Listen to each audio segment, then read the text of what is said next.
শুভ দুপুর বন্ধুরা। আজকে আমরা নদীতে, আমাদের বাড়ির সামনে বুড়িগঙ্গা নদী, সেখানে একটু স্নান করতে এসেছিলাম।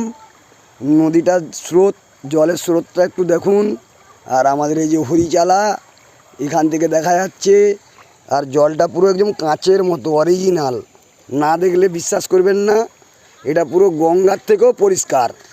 এই জন্যে নামের বুড়িগঙ্গা। আর আমাদের দাদা রয়েছেন, কিন্তু দাদাকে দেখাচ্ছি না, দাদা রাগ করছে।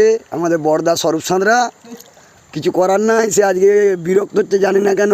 সে তো প্রচুর সাঁতার কাটে আমাদের নদীতে, দেখাবো বলে একটু ঠিক করেছিলাম, কিন্তু হলো না।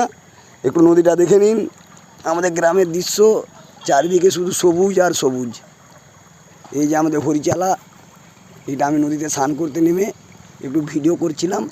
আমি আমাদের বন্ধুদেরকে একটু দেখিয়ে দিই আমাদের গ্রামের দৃশ্যটা। ওকে, টাটা, বাই বাই।